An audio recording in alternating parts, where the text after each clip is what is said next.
तर आजची जे राज्यातील पदाधिकाऱ्यांची बैठक होती झाली संभाजीनगरला, काय सांगा? असं आहे की जगभरामध्ये काम करणारी व्हॉइस ऑफ मीडिया आता 56 देशांपर्यंत जाऊन पोहोचलेली आहे। व्हॉइस ऑफ मीडियामध्ये असणारं काम हे खूप अधिक गतीने व्हावं यासाठी आज महाराष्ट्राची मीटिंग संभाजीनगरला आयोजित केली होती। व्हॉइस ऑफ मीडियाची जी पंचसूत्री आहे, पत्रकारांचं घर, आरोग्य, त्यांच्या मुलांचं शिक्षण, त्यांची स्किलिंग, त्यांच्या सेवानिवृत्तीनंतर काय, या सगळ्या विषयावर व्हॉइस ऑफ मीडिया पर्सनली काम करते। याच्याशिवाय सरकारने काय केलं पाहिजे या भूमिकेतून सुद्धा व्हॉइस ऑफ मीडियाचे अनेक महत्त्वपूर्ण पावलं उचललेले आहेत। इम्पॅक्टफुल गेल्या 6 वर्षापासून व्हॉइस ऑफ मीडिया काम करते आणि त्याचा चांगला रिझल्ट मिळालेला आहे। आज संभाजीनगरमध्ये सगळे पदाधिकारी राज्यभरामधून आले होते। त्यांच्या मीटिंगच्या अनुषंगाने सगळ्यांचा खूप चांगला प्रतिसाद मिळाला आहे आणि मला आशा आहे की या निमित्ताने महाराष्ट्र अजून खूप गतीने बांधला जाईल।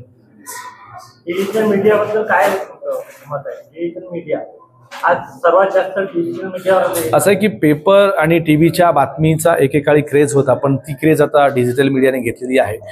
त्यामुळे व्हॉइस ऑफ मीडियाने डिजिटल मीडियाच्या अनुषंगाने असणारे स्वतंत्र विंग तर बनवलीच आहे, पण त्यांचं प्रशिक्षण आहे, त्यांच्या नवीन काळाप्रमाणे त्यांनी पावलं उचलले पाहिजे या अनुषंगाने त्यांना दिली जाणारी शिकवण आहे।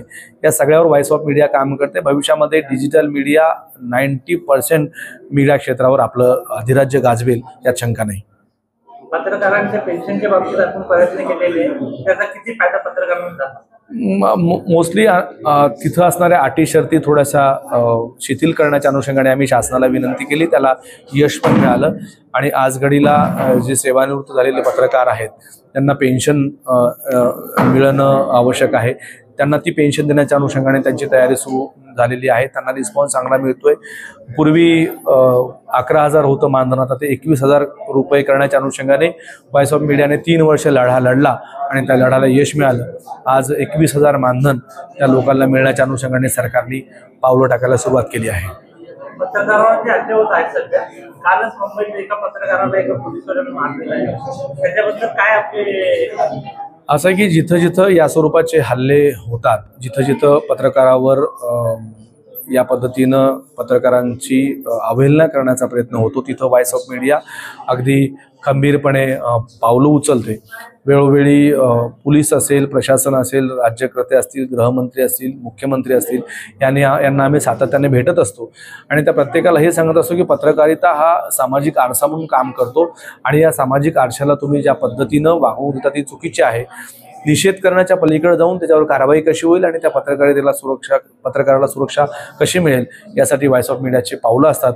माझी आपल्या माध्यमातून सगळ्यांना विनंती आहे की व्हॉइस ऑफ मीडिया पत्रकारांच्या व्यावसायिक, सामाजिक आणि कौटुंबिक विषयामध्ये पूर्णपणे इन्व्हॉल्व आहे।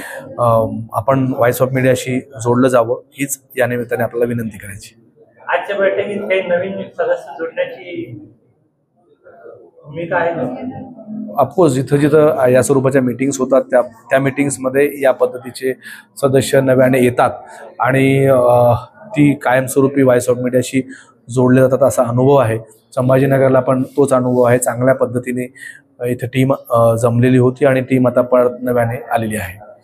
डिजिटल मीडियासाठी तुम्ही वेगळे हे बनवणार आहे? डिजिटल मीडियासाठी आमची वेगळी विंग ऑलरेडी आहे। त्याचे आमचे जे प्रदेशाध्यक्ष होते हर्षद यांचं दुःखद निधन झालं, त्याच्या पार्श्वभूमीवर असणारे पुरी आणि इर्शाद ही सगळी मंडळी खूप छान पद्धतीने अजून काम करत आहेत आणि येत्या पुढच्या महिन्यामध्ये याचं अधिवेशन बार्शीला होऊ घातलेलं आहे। खूप चांगली टीम या निमित्ताने येते आणि मी आपल्या निमित्ताने सगळ्यांना विनंती करतो की आपण या सगळ्या वेगवेगळ्या विंगशी जोडल्या जावं। सिर्फ खबर नहीं, ये है महाराष्ट्र की आत्मा की आवाज। सिर्फ महाराष्ट्र वाणी पर अपनी वाणी को और बुलंद बनाइए। अभी सब्सक्राइब कीजिए। YouTube पर लाइक करें, शेयर करें और बेल आइकॉन जरूर दबाएं। Instagram, Facebook और Twitter पर भी फॉलो करें @महाराष्ट्र वाणी। हर कोने से हर खबर अब सिर्फ आपके अपने महाराष्ट्र वाणी पर।